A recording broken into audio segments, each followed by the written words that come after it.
Good morning. My name's Charlie, and we're going to continue our discussion of healthcare in the United States by looking at moral hazard. Let me remind you from our prior discussion that one of the reasons why our healthcare market in the United States has problems, several problems, is due to asymmetric information. Asymmetric information is when one party to a transaction has more information than the other party to a transaction. For example, perhaps sellers know more about the product they're selling than buyers. This can lead to market failure. Market failure is when the market doesn't maximize well-being. There's two kinds of asymmetric information, two different forms, two different types. One is adverse selection and the other is moral hazard. We're going to be focusing on moral hazard in this discussion. With adverse selection, the information asymmetry is occurring at the time of the transaction. For example, when the buyer has more information than the seller at the time of the transaction. Moral hazard is when asymmetric information is present after the transaction. For example, one party to the transaction has more information about what their behavior is going to be after the transaction. Both represent types of asymmetric information. With adverse selection, the information advantage is at the time of the transaction. With moral hazard, the asymmetric information advantage is on what will occur after the transaction. Let's look at the presence of moral hazard in the healthcare market. To explain how moral hazard might work, let me start with an example in the automotive insurance industry. People who buy automotive insurance, car insurance, may drive less carefully after they purchase the insurance because they know that if they have a wreck, the insurance company will pay them, will compensate them for the loss or damage to their vehicle. So people with automotive insurance may drive less carefully. The buyers of the insurance have more information about what their actions are going to be after the transaction than the insurance company. In the same sense, in the healthcare industry, people who buy healthcare insurance may take actions after the transaction that are adverse. For example, people who have health insurance may go to the doctor more than they would have gone to the doctor without health insurance, because the health insurance company is paying for a large portion of that cost.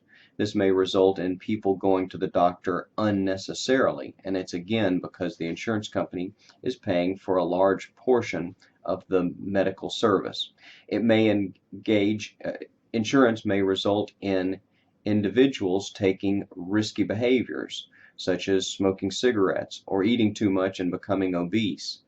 It's because these people who are insured know that if they develop health problems as a result of their risky behaviors, the medical care costs of those health problems will be largely paid for by their health insurance. This may also result in people having health insurance accepting excessive treatment options. And this is simply because the people with the health insurance, after they've paid their premiums, are not paying for a large portion of those medical care services. All of this increases the cost of health care in society. Moral hazard not only is present because the buyers of health insurance take actions after the transaction that are not efficient. It may also be because doctors take actions that are not efficient. For example, a doctor may order unnecessary tests or procedures. Their patients are unlikely to object to this because they pay for a very small portion of these tests and procedures out of their own pockets. Instead, the insurance company pays for a large portion of the tests and procedures. This may raise the question of why would doctors order unnecessary tests and procedures? Well, it may be because the doctors are wanting to earn more money from these services.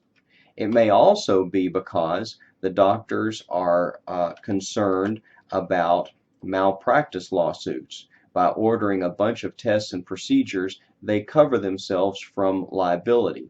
So this is a form of defensive medicine. And of course, it could also be because the doctors have genuine concern for their patients.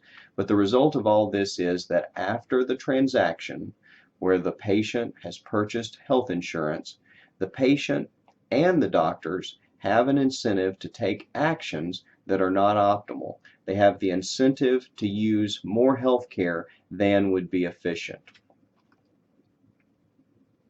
There are several different things that can be done in order to address problems associated with moral hazard.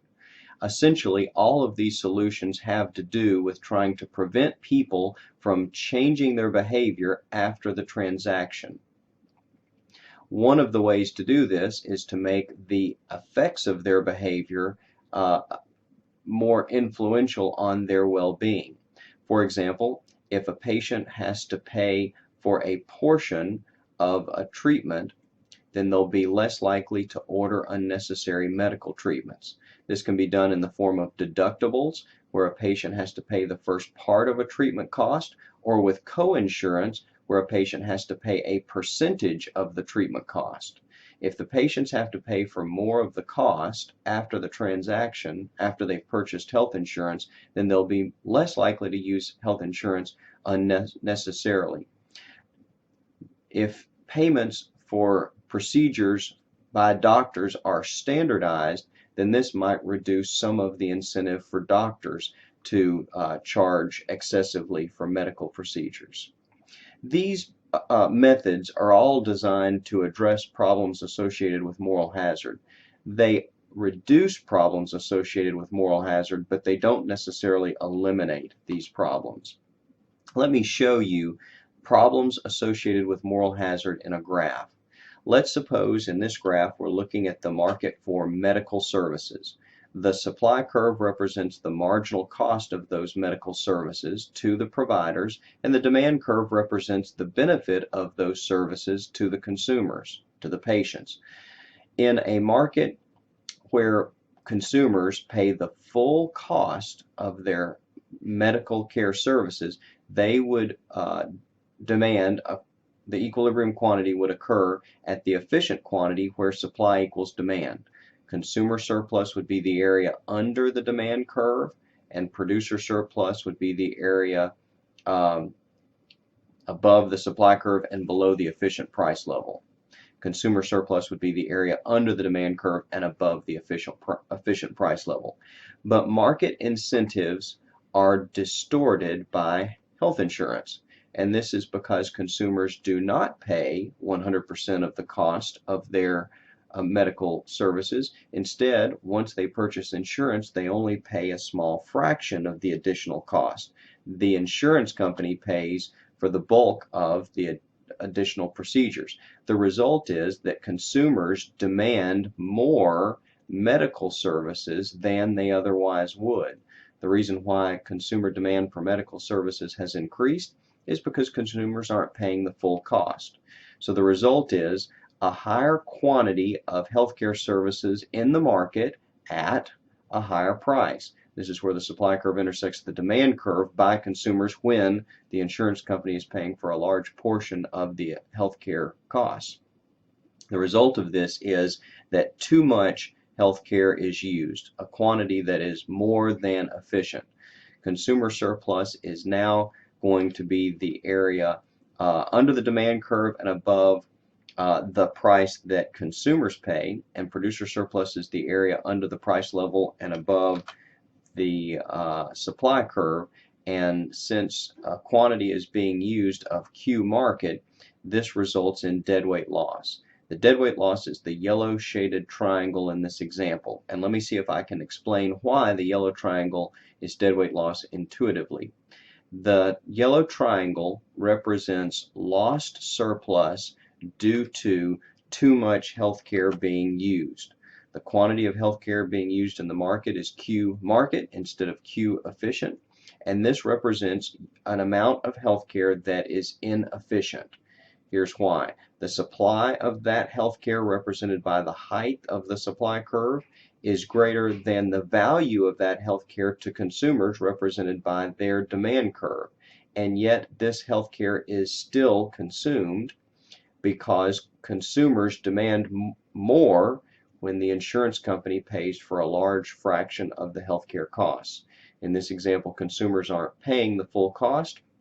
The insurance company is bearing the cost of the additional health care, and so consumers use more than they should. The amount by which surplus is lost is this yellow rectangle, which again represents the difference in the cost of the health care, represented by the height of the supply curve, and the benefit of the health care to consumers, represented by the height of the demand curve. Since the demand curve is lower than the supply curve, and yet these units are still consumed, this represents deadweight loss. The Affordable Care Act makes moral hazard worse by providing more health care benefits through health care insurance.